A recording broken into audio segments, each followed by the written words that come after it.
Steve, Hi, Steve. known as Doro for some people.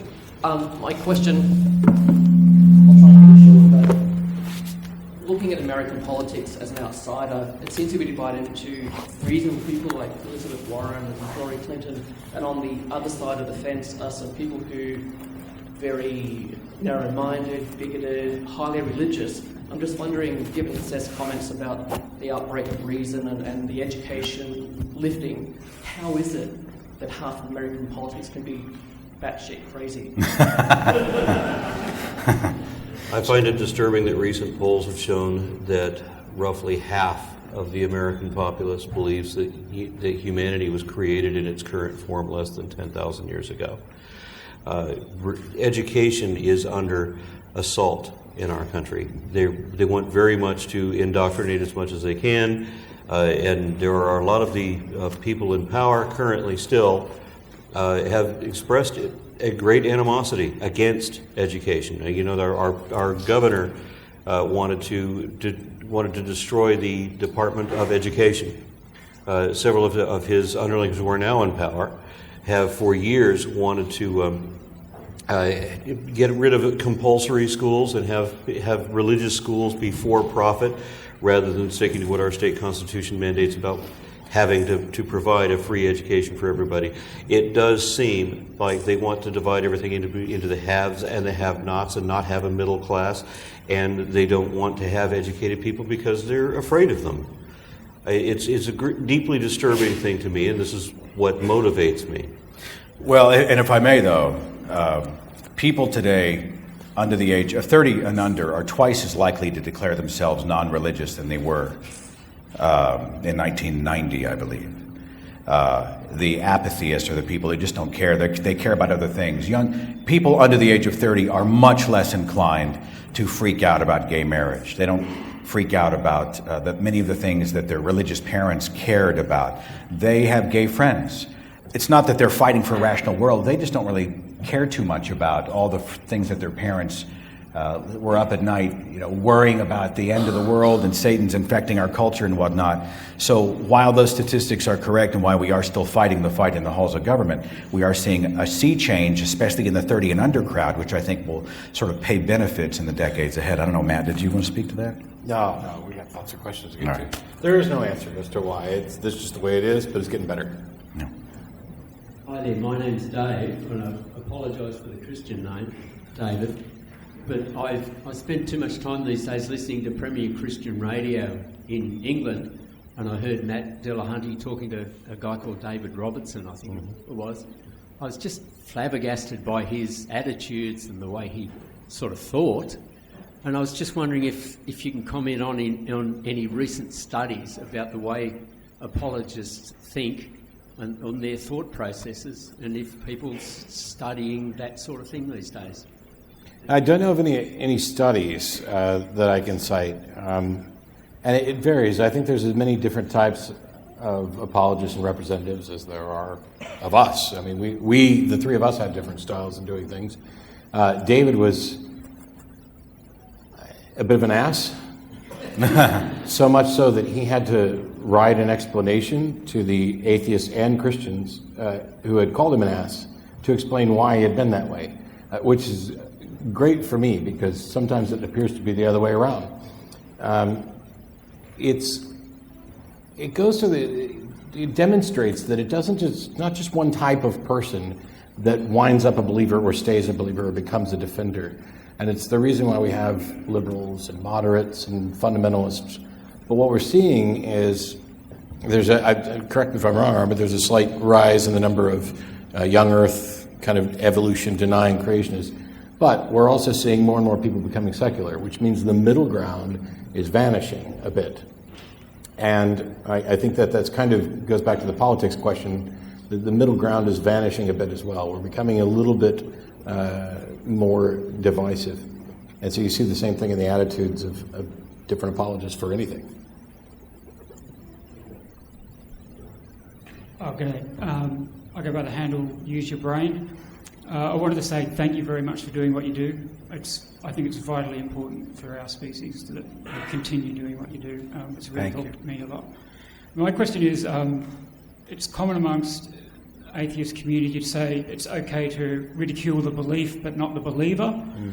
But given that belief is such an integral part of our self-identity, is that actually possible, or is this just a bit of bullshit that we've created to sort of reassure ourselves that we're not complete arseholes? Well,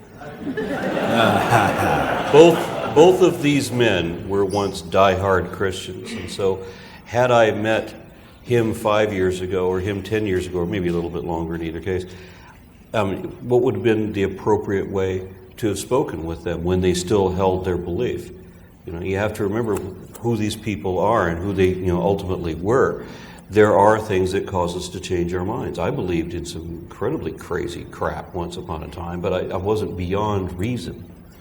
But, when you're talking about is it possible to ridicule a belief and not the believer, I think so, but it takes some effort to let them know that much in the same way that they're trying to proselytize to you because they care about you, I'm trying to point out that what they believe is ridiculous because I care about them. I want a world that lives by reason. I want a world that embraces rationality. It's not easy, but the thing to kind of remember is that for many of them, they're already offended by my mere existence. They're extra offended that I won't shut up and just let them... And I don't go knocking on doors saying, hey, if you stop believing in Jesus, I can help. I engage with the people who want to engage. And so if they're beginning by already being offended, then when I address their ideas, no matter how clear I try to be, they're going to take it personally. These things go to their identity. The fact that they take it personally doesn't mean that that's the way it was intended, and it doesn't mean that they should, because the beliefs can change, but the believer is still the same person.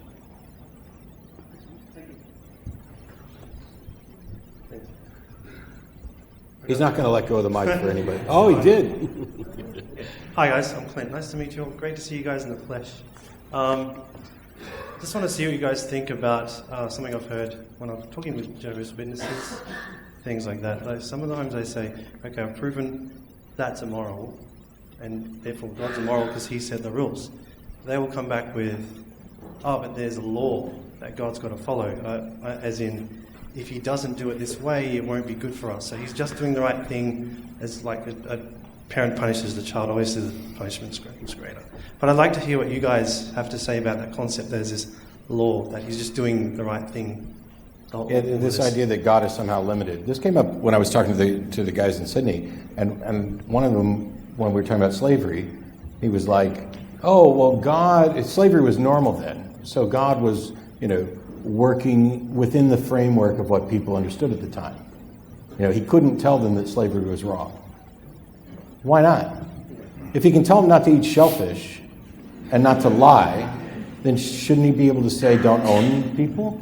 What kind of limited, useless freaking God do you believe in that he can only do the things that our culture permits him to do? I mean, is he limited by us? And if he's limited by some cosmic law or rule or whatever, that goes back to the Euthyphro dilemma, which is something moral because God says so, or does God say so because it's moral? Now, I'd say that what we've heard from God's supposedly not very moral. But if it's the former, then something's moral because God says so, then there's no morality. It's just, this is right, this is wrong. Tomorrow, we'll go ahead and make killing your children moral tomorrow. If it's the latter, then we don't need God. Morality is something we can discover on our own. And I think whether there's a God or not, that is probably the case that's true. Hey, I'm Tony. I met you briefly earlier. I was just wondering what your opinions or takes on feminism in atheism, and if women are represented adequately in the atheist movement. And also, I just wanted to comment, I see churches really play on the fact they try to empower women and, well, I don't know, in Australia anyway, from what I've seen briefly. Well, for me, I'm a feminist because I'm a humanist, and I'm a feminist in the sense that I want equality for everybody. So people are like, well, why don't you just call yourself, an equalist or whatever? Well, for the same reason that when we were trying to get rid of slavery, we adopted, abolitionists. You talk about the thing that is the issue, and when there's a serious pay gap, and when there are individuals who are underrepresented or generally viewed lower, it's been brought up more than once that you have basically 3 white guys on the Unholy Trinity tour all over the place. When we were in Auckland, even though I'd love to do this for the rest of my life, I pretty much put a 10-year stamp I think we are constantly getting better because we're talking about it and becoming more aware of these things. But if 10 years from now I'm invited to a conference and it's this same old crusty white guys that I've been speaking with, I'm going to quit. I've got better things to do. I'll take up other issues.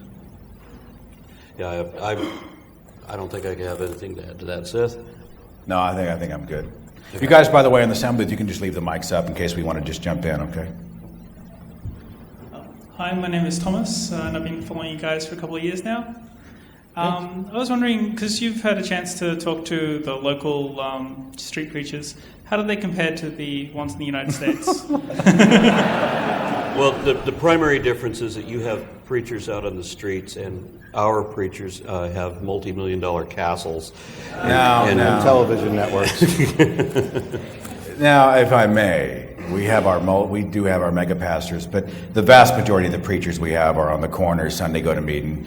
They make a modest wage, and many of them are true believers. They're not Creflo Dollar trying to fund his new jet. I'd say the vast majority of pastors are just real people who believe they are correct. And most of them work different jobs, too. Many of them do. Most of the small church pastors, that's just what they do on Sunday. Yeah. But yeah, they were about the same. We still haven't heard a good argument yet. Hey guys, how you going? I just want to ask you guys that whenever I've engaged in conversations with Muslims, when I'm critical of Islam as the religion, not necessarily Muslims themselves, they tend to call me a bigot and try and shut down the conversation like that. Have you guys ever had that experience? Yeah, the problem that we also see with Christians is that they have made their identity inextricable from their belief. And when you're trying to ridicule the belief instead of the believer, you have to disassociate the two. You have to get the person to understand that they are not Christianity, right? That just because they happen to believe that now doesn't mean that they necessarily have to. And other cultures that may have a stronger bit of glue from to make this not just a belief but a culture, and that they can't walk away from that. So it's difficult to get people to understand that they have a choice and that they don't have to believe that. When we're talking about whether or not something's racist or bigoted, which is kind of what we get, there's two different contexts for racist. There's the kind that we're normally familiar with, which is explicit. We despise this particular group. And then there's something that is implicit racism, where particular actions or things have the effect of diminishing a particular cultural group. I've been repeatedly critical of Islam and the Quran, and I tend to always kind of go back to the Quran, so that maybe it's doubly clear, because I'm attacking what a book says. And the people who think I'm racist for attacking what their book says, sorry, too bad. I'm not doing this because I dislike someone, and I'm doing it because I care about people, first of all. But to the extent that implicit racism may be involved, where I'm somehow disparaging of a culture, that's also not my fault, because this is a completely adopted culture that's based on a book. So I'm extremely frustrated when people try to dismiss valid criticisms of religious texts as if it's racist. There are racist attitudes towards Muslims. We see it all over the place. I don't get accused of that very often, but when I do, I try to have a conversation with the individual, and if I'm not making any ground, then piss off. Yeah, I'm one of the few atheists that have actually had Muslims on my show and try to give any opportunity for them to speak for themselves. I mean, I had a Islam or a Muslim organization choose someone to come onto my podcast who would be representative of that group, and they were very suspicious of me. And I said, look, if I wanted to misrepresent it, if I wanted you to look bad, I know who to call. I'm giving you the chance. Just to speak for yourself and try to be fair, because this is all about what's really true, right? I am not into prejudice and prejudging something. I have to leave the way open that maybe I don't understand everything, and that somebody could change my mind about something. I wish Faisal was here. Faisal Saeed Al-Mutar heads up the global secular humanist movement. He and Ali Rizvi and several others. I've had him on the radio, and they just said outright, and this is controversial, but in many Islamic cultures, they actually cultivate the defense of "you are racist" in an attempt to shut down the conversation. It's actually a tactic which is used strategically to keep us from ever challenging them. They are conscious of it, and they use it purposefully in the arena of ideas to silence us. If we challenge an idea or a philosophy or a book or a religion or whatnot, they scream racist because they realize that is a hot button that will quite often shut down and get us to start jumping over hoops to apologize and equivocate and excuse and clarify, and all of a sudden now we're talking about something else. It's a tactic, and it's something we should keep our eyes on. Hi, I'm James. I hope you guys are having a fantastic time here, by the way. And We are. It's great to have you here. This has been the most amazing trip I've ever had. Yeah. Thank you. I often hear atheists or secular people, some, seem almost placated by moderate or progressive, and I'm thinking mostly Abrahamic religions here, so Christianity, Islam, and they seem placated by those, and they say, well, we're seeing women priests, we're seeing LGBT rights in the church community, and is that good enough when you have the people may be progressing, the cultures may be progressing, but the holy books aren't? So you've got these texts that anyone, even from a moderate group, can turn. If they want to pay better homage to their God, they have that to turn to. They say, I want to better serve God. What does Leviticus say? You know, what is it that determines whether somebody is a moderate or a reasonable believer? Generally, it tends to be how little of their faith they actually cling to and how much they've now rejected. And when you have, on the occasion that the Pope says something laudable, you know, it's because they're following along. They're supposed to be the leaders, but societal trends have determined what is right and wrong because there are reasons to determine that things are right and wrong, and the church no longer has the authority that they do. So they have to. I think the old colloquialism is, "I have to hurry up and catch up with them, for I am their leader," and that's what you're seeing in churches now. I always enjoyed the stories about the papal conclave. You know, the Pope says something, and all of a sudden, all these bishops will get together and they'll vote. And I'm like, why would you ever have to vote on God's perfect will, right? Just as why did the 66 books of the Christian Bible ever have to be canonized? Why would you have to vote to determine which ones were God's message to humanity? When you look at it in that context, it's crazy. I don't have anything to add. I do, but we'd be here all night. Hi, I'm Christine. Thanks for coming, guys. You're absolutely fantastic.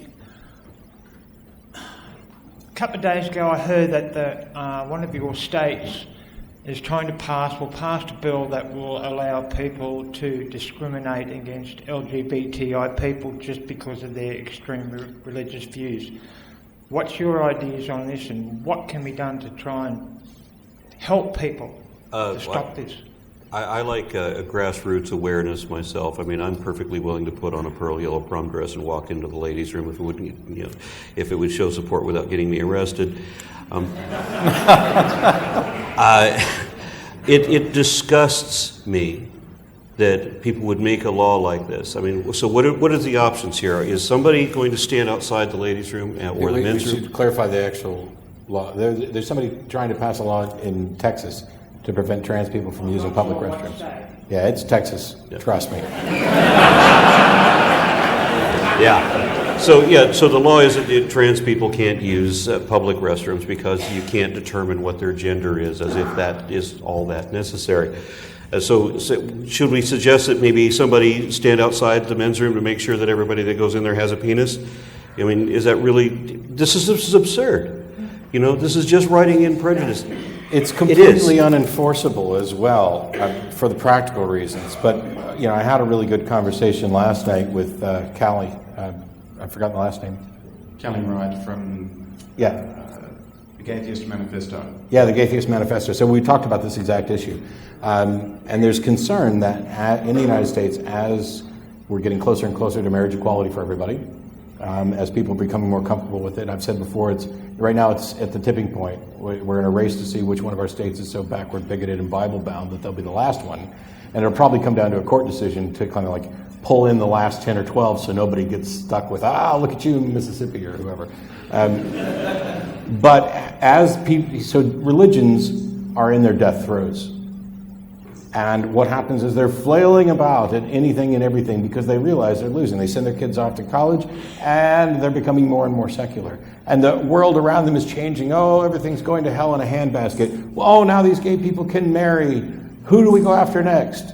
Trans people. What? Okay. What the good news is that because of the internet, because of the fast pace at which we're moving, and because we've solved so many similar issues, I don't think this one will take very long to solve, or nearly as long as some of the other ones. And there are a bunch of allies, and I would be arrested. I don't mind getting arrested if it's in the course of doing something good. I think you would too. We went to American Atheist National Convention at one point where they took the already labeled restrooms and said whichever. Yep. You know, so. Well, what do you do at home? Yeah. Exactly. We don't have men's and ladies on our own restrooms. I mean, this is the way they set up the conference, and this was just raising awareness of people's identity, that it shouldn't be imposed this certain way, and we just think a bit more broadly, be a bit more tolerant. But when is religion ever about tolerance?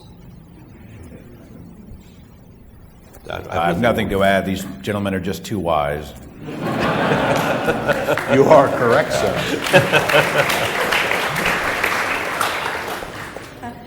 Alicia. I'm a student here in Brisbane, and I found my way out of Christianity when I was a teenager, and my mum did too, but I don't know how to help other people and spread knowledge and stuff, because like you're saying, we found our way and we've learned these things, but Australia is quite a secular, is quite a religious country, and there is this huge sort of anti-atheist feelings, and I want to know if there's anything we can actually actively do to, I don't know, help bring knowledge to people. Well, let me stop you there. Hang on. I hear conflicting messages. One is that you have crazy creationism going on, and the other is that you're hugely secular. And so I came here kind of punch drunk. I'm not sure which Australia I'm in. I mean, is it both? This is the home of Ken Ham, so yeah. Queensland's actually been called the Bible Belt of Australia, Yeah. so it's kind of worse here than the rest. All right, the thing that you can do as atheists is be outspoken, right? And be basically just good people like you normally are. Be likable people. It's a simple thing. Just go about your everyday life. Because, the homosexual movement got a lot of momentum simply by being out, in a very noticeable way. Right? I mean, people can't hate their neighbors and their coworkers and their friends when you're talking face to face. When they can demonize you and they can put you off in some other category that they don't have to deal with immediately, that's a lot easier to hate. But not when you're open and enjoyable. Dr. Ryan Cragen has released a book, I'm paraphrasing, is How to End Religion in 10 Easy Steps, something along those lines. It's a new book. And he's a sociology professor. And they've come to the conclusion that social circles are one of the key methods for people that you can go after them with the data all day long, right? But then they jump right into belief perseverance. They're protecting. It's like they would protect a child, a cherished belief. And if you insult their child, they double down. Oh yeah, you know what? I'm right. You're double wrong.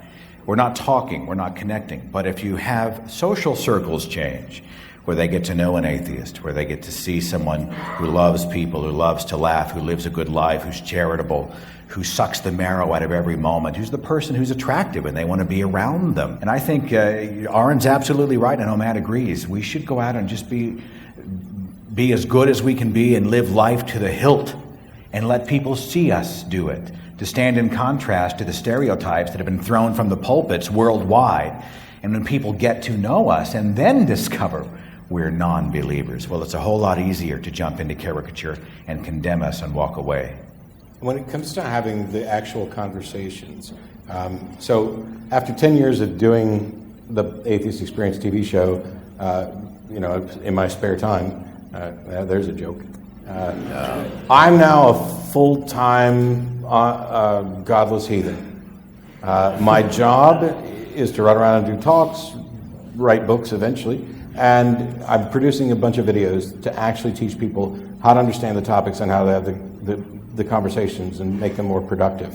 In addition to going through like specific things or specific arguments, there's a lot of little tips as what to think about when you're having these conversations, and how to let people know that you're doing it because you actually care and that you don't hate them and that you're not some evil monster. But not everybody has the time to study dead languages and countless hours of fine-tuned theology with regard to the cosmological argument. It's okay to say, I don't know. It's actually really good to say that quite often. It's okay to ask questions. You don't owe anybody an explanation or an argument if you're not comfortable. And the fact that you might get something wrong, or you might even be wrong, doesn't mean they're right. They still have to make their case.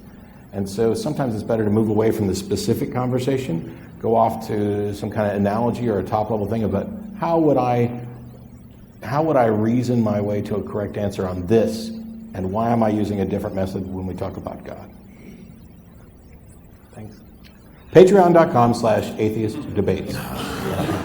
No, /Aron Rock. Oh, yeah. And the other two. Hi, I'm Adam, and I've written my question down to get the wording very particular. Recently, noted atheist figures have come out in favour of torture, have defended a convicted sex trafficker, and have even been accused of multiple counts of sexual assault, just to list a few. But their works in their field of expertise are still seen as valid, so they are still given a platform in the movement. My question is there a line where you think the community will say, because of your actions here, we are no longer going to give you this platform? And if so, where is it? Basically, what do you have to do to get kicked out of this club? Well, I don't know that there's any way to get kicked out. I mean, certainly you're an atheist either way. Whether or not you get speaking, offers is going to depend on what kind of draw you are, what kind of communicator. There are theists who I would rather share a stage with than some atheists. Reverend Barry Lynn is the president of Americans United for Church-State Separation. We're friendly. I will happily stand beside him in support of church-state separation, and I will happily debate the hell out of him on the issue of God. There are other atheists who may not necessarily be the best or the worst. I get frustrated, Bill Maher, I'm not anti-vaxxer, and yet he down-talks flu vaccine and stuff like that. I don't know that I know of anybody, I don't know of everybody that you're talking about in your list, who we should necessarily exclude. One of the things for people who are like convicted of something, well, if you've done your time and made amends and things like that, that in no way means that your work in a particular area is somehow discredited. But it may be the case that we can find better speakers, perhaps some women and people of color, who can fill that gap. But it's up to each individual organizer as to who they're going to invite, and people decide and vote by attending or not attending. So thank you for attending. It means we're probably not the worst assholes. Matt, I think I'm going to switch your mic to the other caller real quick. I think people are I'm hearing a little feedback, and I think the sound guys, yeah, I see that thumbs up. I see that hand. Yes, back in the back, yeah. I think it might be a little easier for people to hear you. Go ahead. Okay. G'day, guys. My name's Scott, and I follow on from this lady before me. And I think Australia is dichotomous in that we are mostly secular, but our religiosity is insidious.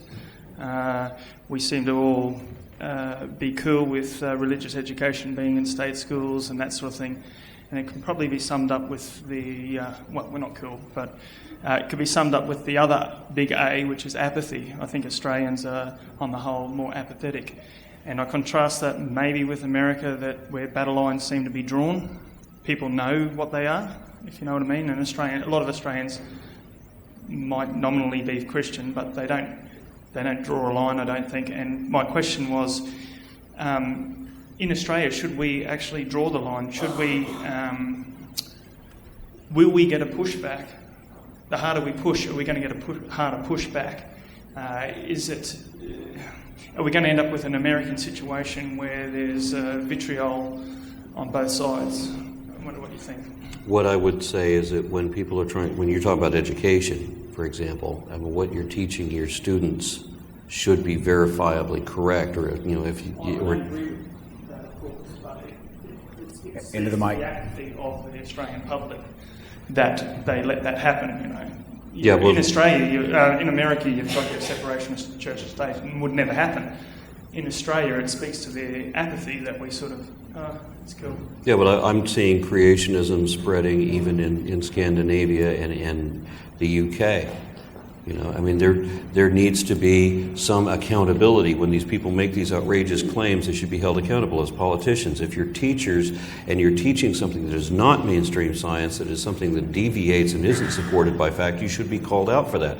As I said in my speech, there is a degree of fraud that is actually legally applicable to the kind of misdirection and misinformation that you get from religious instruction.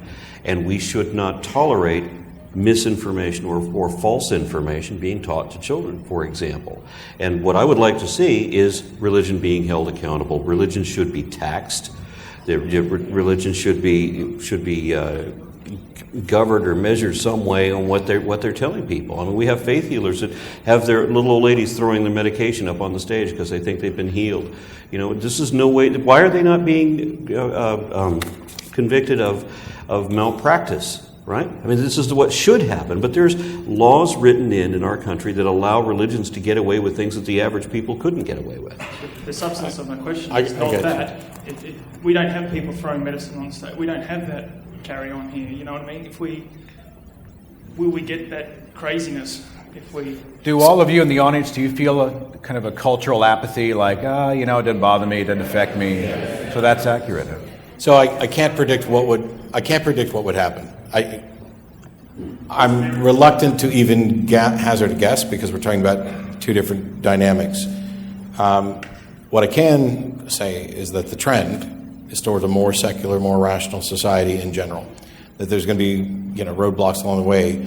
I understand some people who don't want to get involved or maybe apathetic about it. Maybe they're just not seeing, what's the big deals? They pray, it's not a big deal. This is why, in my talk I was mentioning that while this belief may not affect something, the process may inform other beliefs. I do these events, to encourage people to not be apathetic, to get involved, to participate with the AFA, to participate in other organizations, because people may not be aware. And even if you have a primarily secular country, what happens is, we weren't paying attention, and this little law got in, and this little law got in, and then boom, boom, boom, boom, boom. And the next thing you know, you no longer recognize the nation that you're living in. And so, like in the 19th century in the United States, there were the intellectual elite after Darwin, who the freethinker movement, you had Colonel Ingersoll, who was known as the Great Agnostic, would debate ministers in the paper and spoke at the Republican National Convention. Great thinker. And these individuals kind of said, we've got this religion thing licked. We don't have to worry about it anymore. Let the peons keep their beliefs. Let's not challenge them. And it became taboo to talk about them. And what happened? In the 1950s, we had the McCarthy era with a knee-jerk reaction to godless communism, and we slapped "In God We Trust" and "Under God" all over everything we had, because the people who, like us, who I think should be the watchguards on behalf of secularism, had sat back and said, this will go away, and they were wrong. We need to be ever vigilant. And if what we're seeing in Australia is a lot of apathy, then the best thing we can do is to encourage that to end. And you don't have to be, bullies and antagonistic about it. You just need to make sure that you're talking to the people who represent you, that you're getting information out to people who might not know otherwise. And that's why we need groups like the AFA. Not to drag the answer out at all, but that we're afraid that things are going to become more intense and the fight will increase and people will get crazier and it's going to get ugly should not be a reason we should disengage. It's going to be unpleasant. There's a bumper sticker that's popular in the States that says coexist. Have you seen it? There's all these different religious symbols and whatnot, and I just hate that bumper sticker. I'm like, that would be a beautiful sentiment if everybody played by that rule. But if we decide to hang back, do nothing, and coexist, are fundamentalist religions operating? No. They're under the Great Commission to go ye into all the world. They're well-funded, they're well-organized, they're going after young children at their youngest and most impressionable. It's often insidious, just strategically how they target the vulnerable and the weak and the young. If we coexist, it means they're the only ones on the offense. And I think we have to engage. You know, Aron's got a great saying that if I was smart, I'd put on a T-shirt and sell on my website. It said, if it doesn't matter what the facts are, then it doesn't matter what the truth is. I think it matters what the truth is. Wouldn't be too smart. He'd sue you. Nah. I just call myself a religion.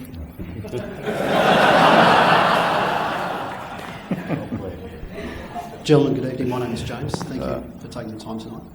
Aron, your podcast interview with Ashari S. or Thea Murdoch was very interesting to me and introduced me to comparative mythology and the like, which led to works by Robert Price and L. Doherty, and most recently Richard Carrier on the argument for Jesus mythicism, which to me seems to answer a lot of contradictions in the Bible. I just wonder, gentlemen, your thoughts on the scholarship, the growing scholarship behind the argument for Jesus mythicism.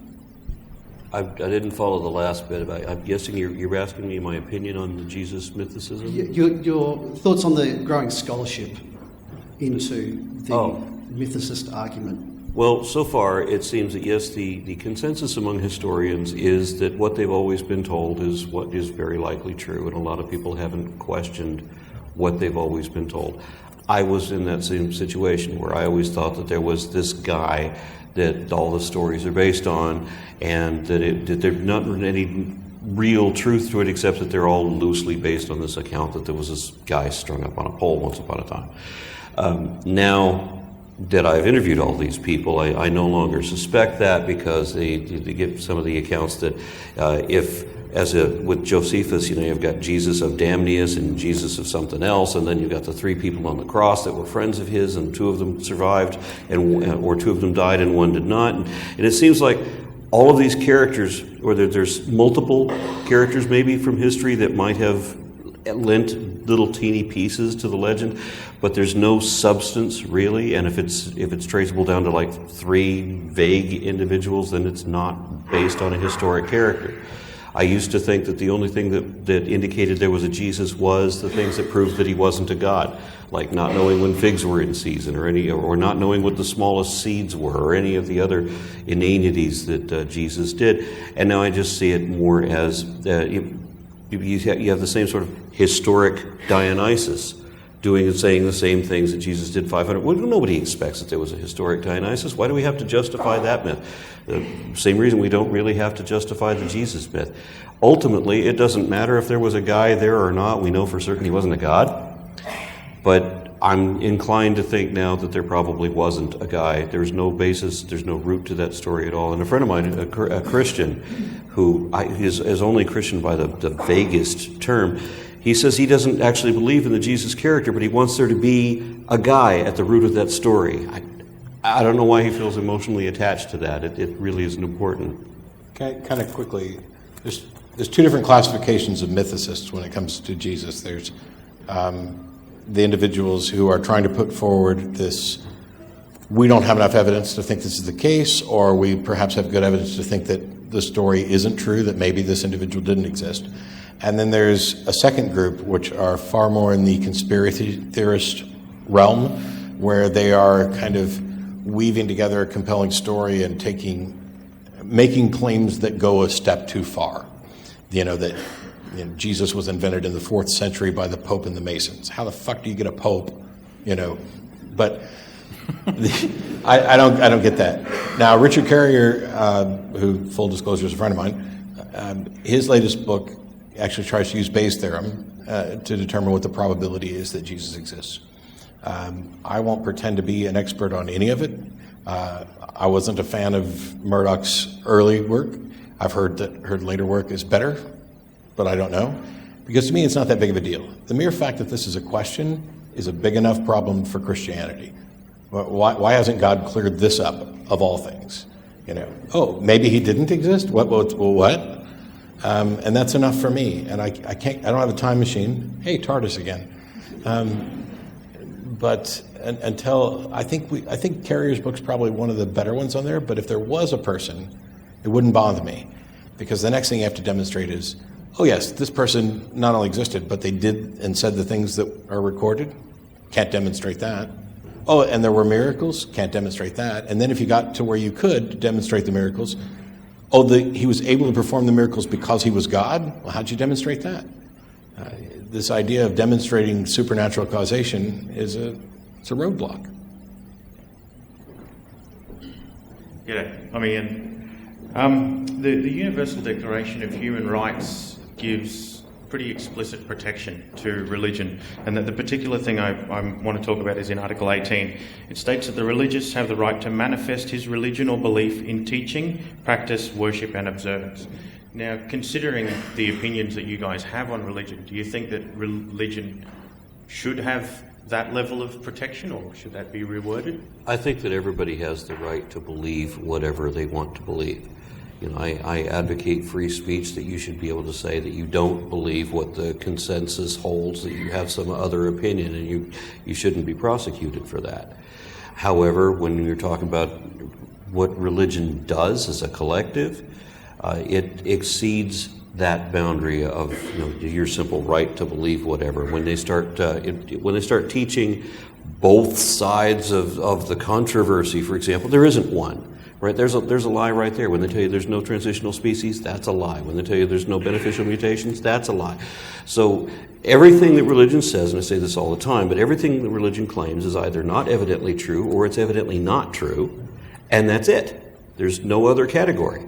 So believe what you want, but when you start pushing it on other people when you don't have any facts to back it up, then it becomes dishonest and deceitful, and that's the way these people need to be treated. Did you have something? I'm good. So I'm a rabid advocate for the freedom of speech and the freedom of thought, and I despise thought crime legislation. And the solution to bad speech is better speech. The solution to crappy education is better education. Wow. I guess there's no solution for me. How about just speak just a little louder and I'll drop the mic level. Just drop me. So anyway, I'm okay with that. Where it gets sticky and frustrating is, it's okay for you to teach your kids that, but you can't teach our kids that. Okay? Why is it okay for them to teach their kids that? Why do we give people blanket permission to do whatever they want with their kids? And the answer is because we really don't have any choice. The laws that protect them in what they teach their kid protect me in what I teach mine. And the solution is to make sure, like if your parents raise you to think that right is left and left is right, the good news is when you get out in the world, you'll sort it out rather quickly. And even though I was indoctrinated and believed this stuff, I made it out the other side okay. I just don't want anybody to have to wait quite so long and go through quite so much. But I don't want to legislate. I want religion to go away. I would never legislate religion away. I want people to give it up for good reasons and move on to better things.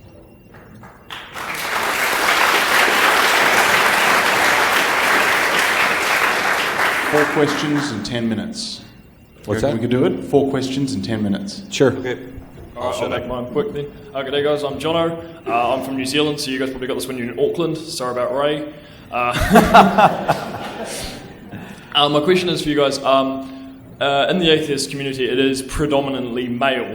Why is that? Considering religion, to me, is massively oppressive and derogatory and detrimental to females globally, and yet why is that they aren't more outspoken? Why is that there isn't a larger number within the atheist community of them? Because I mean, looking at Christianity throughout history, looking at Islam, massive sad face on all that on them.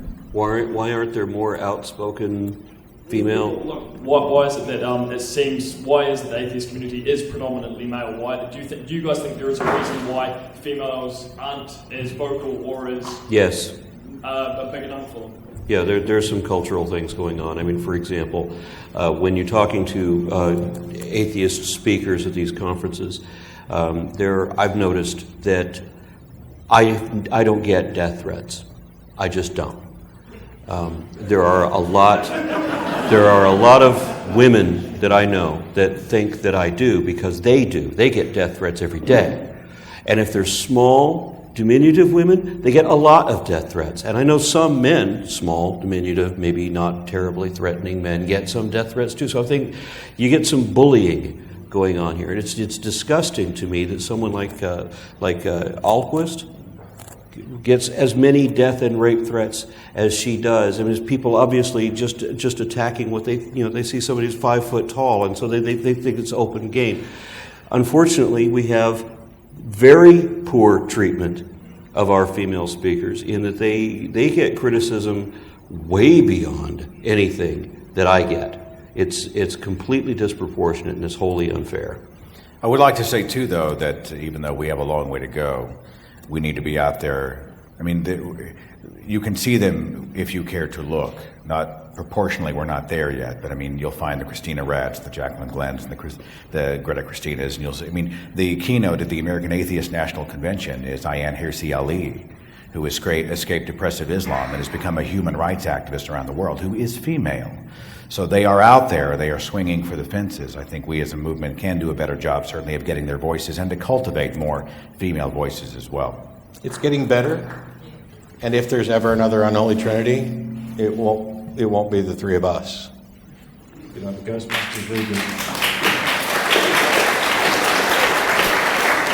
Hello, I'm Brendan, studying to be a teacher here in Brisbane, and I was wondering, I have a cousin who's a Baptist, and she's pretty heavily into it, a couple of years younger than me, and she's open to discussion about her religion, but she's not open to be convinced, I think. And one thing that really stood out to me was she was telling me how at a session at her church, one of the members of their church had a shorter leg, one shorter than the other, and they all got together and prayed, and she saw the leg grow longer in front of her. How do I respond to that?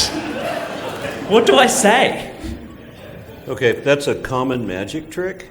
It's a carny trick, and there's a couple of different ways to do it. One of them, they'll have the shoe partially pulled off, and the other one is you can just shift the position of your legs slightly left and right, and it'll do that. Now, if in fact what they did grew somebody's leg out and wasn't just a carny trick, then, as James Randi would say, they're probably doing it the hard way. But they would need to demonstrate this, and we need some medical evidence. And then, once we actually got that, then you would have to say, why the hell is it that in some tiny little church, God made a leg grow 2 inches, and people are still starving and dying all over the place, and people are begging for any sign from a God, and he's helping people find their car keys and making one of their legs a little longer? What a dick. Yeah.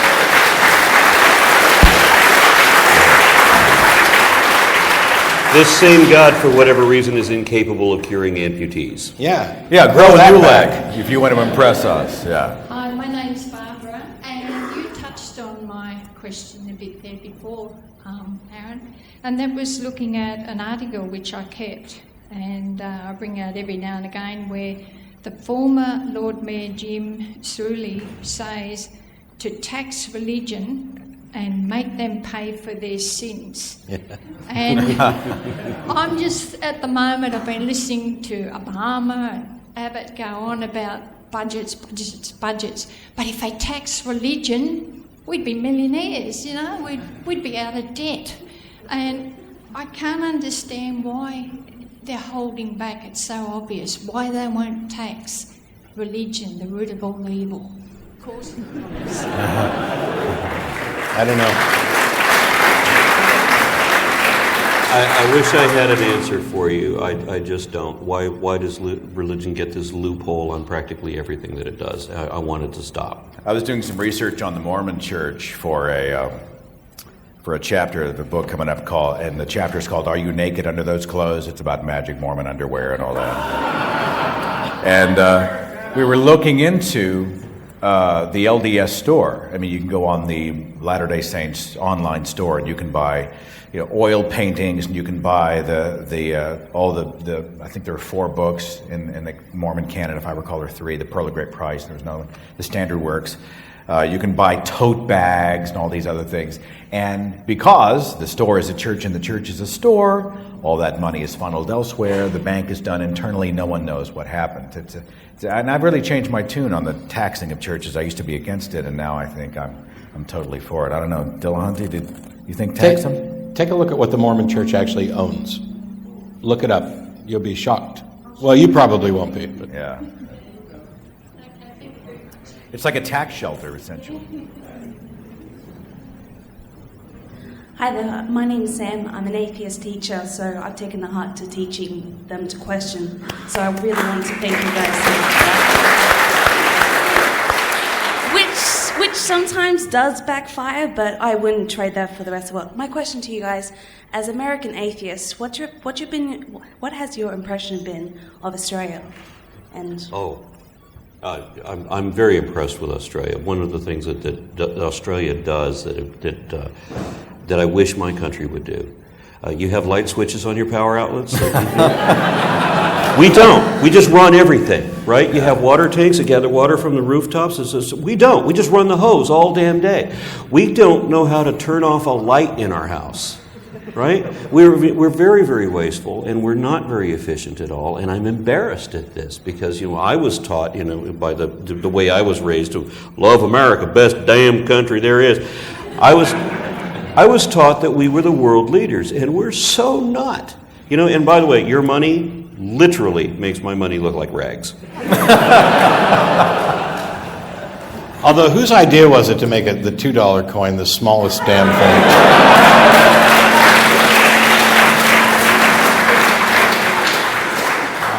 I've loved it here. Also, I spent a few days with Aron in New Zealand, where they have a very casual relationship with time. And I loved it. This has been a beautiful trip.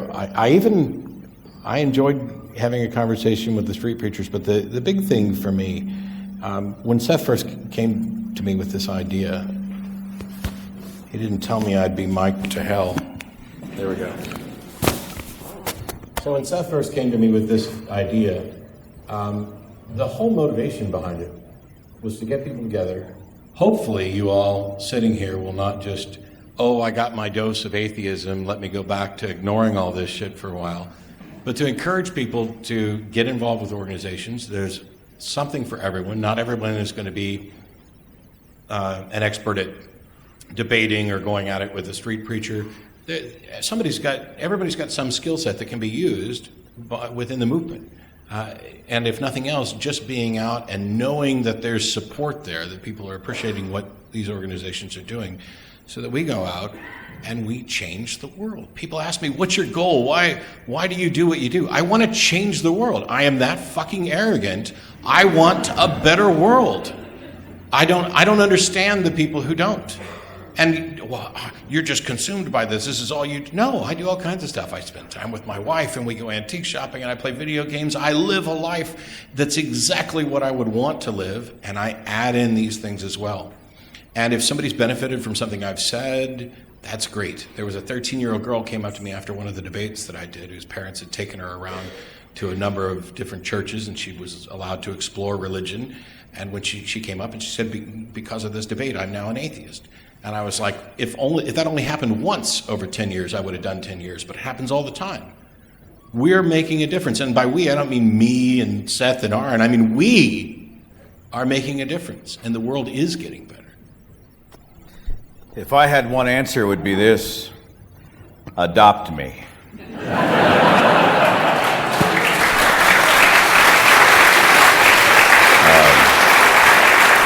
I'd just like to throw out one last thing.